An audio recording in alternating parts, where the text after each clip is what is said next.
নমস্কার, আবার আপনাদের স্বাগত জানাই। উত্তরপ্রদেশের খবরে আমরা চোখ রাখব। উত্তরপ্রদেশের জালাউনে এক নার্সকে গণধর্ষণ করে তাকে হত্যার চেষ্টা করা হয়। এমনকি যেটা অভিযোগ ওঠে, নিজেতে তার স্বামী বলেছেন যে তার স্ত্রীর যৌনাঙ্গে লাঠি, লঙ্কার গুঁড়ো মেশানোর চেষ্টা করা হয়। সে সময় চারজন তাকে চেপে ধরেছিলেন। যদিও উত্তরপ্রদেশ পুলিশ বলছেন গ্রামেরই একজনের সঙ্গে বিবাহ বহির্ভূত সম্পর্ক ছিল ওই নার্স। ওই ব্যক্তি তার পরিবার মারধর করেছেন নির্যাতিতাকে। তবে নির্যাতিতার গুরুতর কিছু অভিযোগ করেছে, যার ভিত্তিতে মামলা রুজু করে তদন্ত শুরু হয়েছে, এমনটাই জানিয়েছেন নির্যাতিতার পরিবার এবং পুলিশের পরিবার থেকে তেমনটাই জানানো হয়েছে। এটা উত্তরপ্রদেশের ঘটনা। জালানের নির্যাতিতার স্বামী যেটা জানিয়েছেন, চারকি থানার অন্তর্গত এলাকায় নার্সিং কর্মী হিসেবে কাজ করেন তরুণী। বৃহস্পতিবার সকাল 9টা নাগাদ স্কুটার হিসেবে কাজে যাচ্ছিলেন তিনি। পথে কয়েকজন তার উপর চড়াও হন, তারপরে তাকে ঝোপে টেনে নিয়ে যান। ওই তরুণীর কথায়, আমার স্ত্রী কাজে যাচ্ছিলেন, ওই তরুণের কথায় মানে ওই নির্যাতিতার স্বামী তার কথায় তার স্ত্রী কাজে যাচ্ছিলেন, তখনই এই কাণ্ডটা হয়েছে। তিনি ফোন করে বিষয়টি আমাকে বলেন। এক ব্যক্তি তার ভাগ্নে এবং কয়েকজন আত্মীয় মারধর করেছেন তার স্ত্রীকে। চারজন তার স্ত্রীকে চেপে ধরে রেখেছিলেন, দুজনে গণধর্ষণ করেছিলেন। নির্যাতিতার স্বামীর আরও অভিযোগ, তরুণীর যৌনাঙ্গে লাঠি, লঙ্কার গুঁড়ো প্রবেশ করানো হয়েছে। তাকে মেডিকেল পরীক্ষার জন্য হাসপাতালে নিয়ে যাওয়া হয় এবং মেডিকেল পরীক্ষা করানো হয়। জালাউন পুলিশের অতিরিক্ত পুলিশ সুপার প্রদীপ কুমার বর্মা জানিয়েছেন, এক মহিলাকে মারধরের খবর পেয়ে ঘটনাস্থলে পৌঁছায় স্থানীয় থানার পুলিশ। মহিলাকে হাসপাতালে ভর্তি করানো হয়েছে। তার কথায় গ্রামেরই এক ব্যক্তির সঙ্গে সম্পর্ক মহিলা। ওই ব্যক্তি এবং তার পরিবার মারধর করেছেন মহিলাকে। পুলিশ তাকে হাসপাতালে নিয়ে গিয়েছে। ওই মহিলা কিছু গুরুতর অভিযোগ তুলেছেন। আমরা মামলা দায়ের করে তদন্ত শুরু করেছি, এমনটাই জানিয়েছেন জালাউন পুলিশ। এদিকে কোর্ট বা আদালত কি নির্দেশ দিয়েছে এই ধর্ষণ নিয়ে? নারী পুরুষের মধ্যে দীর্ঘদিন শারীরিক সম্পর্ক থাকলেও যদি নারী বিবাহ করার দাবি না জানান, তবে তা সম্মতির ভিত্তিতে তৈরি সম্পর্ক হওয়ার সম্ভাবনাই বেশি বলে মন্তব্য করল সুপ্রিম কোর্ট। নারী পুরুষের মধ্যে দীর্ঘদিন শারীরিক সম্পর্ক থাকলেও যদি নারী বিবাহ করার দাবি না জানান, তবে তা সম্মতির ভিত্তিতে তৈরি সম্পর্ক হওয়ার সম্ভাবনাই বেশি বলে মন্তব্য করল সুপ্রিম কোর্ট। বিচারপতি ভি নাগারত্ন ও বিচারপতি এন কোটেশ্বর সিংয়ের বেঞ্চের মতে, এখন সম্মতির ভিত্তিতে তৈরি সম্পর্ক নষ্ট হয়ে গেলে অনেক ক্ষেত্রেই পুরুষের বিরুদ্ধে ধর্ষণ সহ ফৌজদারি আইনের নানা ধারায় মামলা করা হচ্ছে। এটা খুবই উদ্বেগজনক। মহারাষ্ট্রের বাসিন্দা এক মহিলা তার অভিযোগ বলেন, অভিযুক্ত ব্যক্তির অসুস্থ স্ত্রী দেখাশোনার জন্য তাকে 2008 সালে নিয়োগ করা হয়েছিল। পরে জোর করে বারবার তার সঙ্গে যৌন সম্পর্ক করেন অভিযুক্ত। দুই স্ত্রী থাকা সত্ত্বেও অভিযুক্ত তাকে বিয়ে করার প্রতিশ্রুতিও দেন। মহিলার অভিযুক্ত তাকে বলেন তার দুই স্ত্রী অসুস্থ, ফলে তিনি তাকে বিয়ে করবেন। 2017 সাল থেকে তাকে এড়ানো শুরু করেন অভিযুক্ত। বিয়ের প্রতিশ্রুতিও ভুলে যান।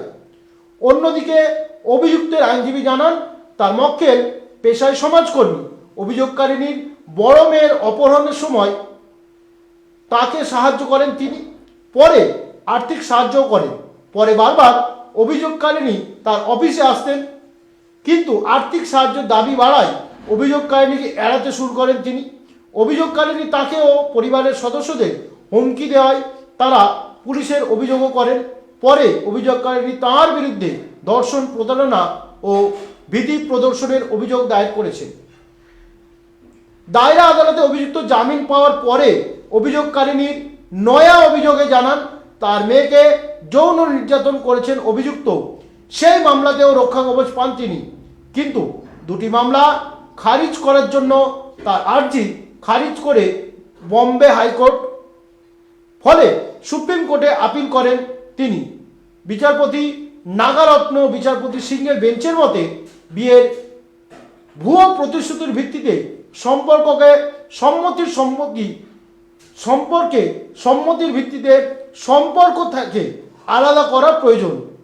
বিবাহ ছাড়াই কোনো মহিলা কোনো পুরুষকে পছন্দ করলে যৌন সম্পর্ক করতেই পারে। বেঞ্চের মতে দীর্ঘদিন ধরে শারীরিক সম্পর্ক থাকলেও নারী যদি বিয়ের জন্য দাবি না জানান তবে সেই সম্পর্ককে কেবল বিয়ের ভুয়ো প্রতিশ্রুতির ভিত্তিতে সম্পর্ক বলা যায় না। এই ধরনের সম্পর্ক যত বেশি দিন ধরে চলবে ততই পুরুষের বিরুদ্ধে ফৌজদারি অভিযোগের বিশ্বাসযোগ্যতা কমবে বলেই মত বিচারপতিদের। এবং এই মামলার বম্বে হাইকোর্টের রায় ও অভিযুক্তের বিরুদ্ধে এফআইআর খারিজ করেছে সুপ্রিম কোর্ট। আইনজীবী অনির্বাণ ঠাকুরতার মতে এই ধরনের ধর্ষণের মামলার ফলে প্রকৃত ধর্ষণের ঘটনায় নির্যাতিতাদের সুবিচার পাওয়া এখন কঠিন হয়ে দাঁড়িয়েছে। আইনজীবী সুনন্দ রাহার মতে এ নিয়ে বিভিন্ন হাইকোর্টের নানা ধরনের রায় ছিল, ফলে সুপ্রিম কোর্টের এই রায় অত্যন্ত গুরুত্বপূর্ণ। সুতরাং যদি কেউ কোনো মহিলা সম্মতির ভিত্তিতে সম্পর্ক রাখেন, সেটা কন্ডিশন যদি না থাকে বিবাহের দীর্ঘদিন ধরে সম্পর্ক রাখে, তারপরে যদি না বিয়ে হয়, তারপরে সেটাকে সম্মতির ভিত্তিতে সেটাকে সম্পর্ক বলা হবে, সেটাকে ধর্ষণ হিসেবে কাউন্ট হবে না। অর্থাৎ একজন পুরুষ এবং একজন মহিলা সম্মতির ভিত্তিতে তারা সম্পর্ক রেখেছেন এবং সম্মতির ভিত্তিতেই তারা যাবতীয় কাজকর্ম এগিয়ে নিয়ে গেছেন। কিন্তু হঠাৎ করে তার যখন স্বার্থসিদ্ধি হচ্ছে না, তখন কিন্তু তিনি একেবারে ধর্ষণের মামলা ঠুকে দিলেন এবং তারপরে একেবারে বেকায়দায় পড়ে গেলেন ওই পুরুষ। এবং তারপরে দেখা গেল যে বিভিন্ন কন্ডিশনের মধ্যে দিয়ে আবার কেউ ধর্ষণের মামলা তুলে নিচ্ছে। অনেক পুরুষ বেকায়দায় পড়ে যাচ্ছে, অনেক পুরুষ বিয়েও করতে পারছে না মামলা চলাকালীন। সুতরাং হাইকোর্টে নিয়ে যথেষ্ট উদ্বেগ দেখিয়েছে, সুপ্রিম কোর্টে নিয়ে যথেষ্ট উদ্বেগ দেখিয়েছেন এবং দেখিয়ে তিনি বলেছেন, বিভিন্ন উদাহরণ দিয়ে তিনি বলেছেন এবং তারপরে তিনি রায় জানিয়েছেন যে এই মামলা তিনি খারিজ করে দিচ্ছেন। কেন কি একটা সম্মতির ভিত্তিতেই তো পুরো জিনিসটা হয়েছে, সম্মতির ভিত্তিতেই তো তাদের সহবাস হয়েছে, সম্মতিতেই তো সব কিছু হয়েছে, তাহলে কেন সেটা রেপ হিসেবে ট্রিট পাবে কি কোন কারণে? তাদের দুজনের সম্মতিতেই তো সহবাস হচ্ছে, সম্মতিতেই তো সম্পর্ক হয়েছে, তাহলে সেটা ধর্ষণ হবে কেন? যখন বিয়ে করতে অস্বীকার হচ্ছে বা বিয়ে যখন হচ্ছে না, সেটা আলাদা পার্ট, তখন প্রতিশ্রুতির মধ্যে পড়ছে। কিন্তু যেটা ধর্ষণের পার্টে আসবে কেন? কারণ সম্মতির ভিত্তিতেই তো সব কিছু হয়েছে। আর যেটা বিয়ের পার্ট সেটা আলাদা পার্ট।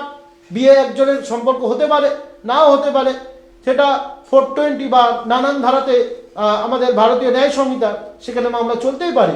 কিন্তু এটা ধর্ষণ হিসেবে ট্রিট করা যাবে না একটাই কারণে, যে এইটা একটা যে নারী পুরুষ উভয় সম্মতিতেই তো বিষয়টা ঘটেছে। আর আপনাদেরকে যেটা বললাম যে অত্যন্ত একটি গুরুত্বপূর্ণ রায় এটা বিভিন্ন হাইকোর্টে বিভিন্ন পুরুষের ভাগ্য ঝুলেছিল এবং এই সুপ্রিম কোর্টে এই ভার্ডিক্টটাকে কাজে লাগিয়ে কিন্তু সেই সমস্ত হাইকোর্টের মামলাগুলি অনেকটা প্রাণ পাবে এবং সেই সমস্ত পুরুষরা তারা কিন্তু নিষ্কৃতি পাবে মামলা থেকে। কিন্তু এইটার আবার অপব্যবহার অনেক ক্ষেত্রে হয়ে যেতেও পারে, সেটা দেখতে হবে সময় উপযোগী। এবং অনেকে এই যে সুযোগটা নিয়ে কিন্তু অনেক নারী কিন্তু অনেক ফায়দা লোটার চেষ্টা করে। কিন্তু আইনজীবীরা বলছেন যে এই মামলা একদম যথোপযুক্ত হয়েছে এবং এই মামলার অ্যাডভান্টেজ নেয় বলে অনেক মহিলা, অনেক প্রকৃত যারা নির্যাতিতা, তারা কিন্তু অনেক সময় বিচার পেতে গেলে তাদের কালঘাম ছুটে যায়। প্রকৃত নির্যাতিতাদের একটা কোর্টের দরজা ঠুকতে হয় বারবার, তারিখ পে তারিখ চলে যায়, কিন্তু বিচারটা আর হয়ে ওঠে না। কিন্তু এক্ষেত্রে যে বিষয়টা ঘটলো সেটা কিন্তু অত্যন্ত তাৎপর্যপূর্ণ, এবং আমাদের দেখতে হবে যে আগামী দিনে এই রায়টা কত বড় একটা ভালো বা খারাপ সেটা সময়ের ব্যাপার। সকলকে ধন্যবাদ নিউজ ওয়াচের পক্ষ থেকে।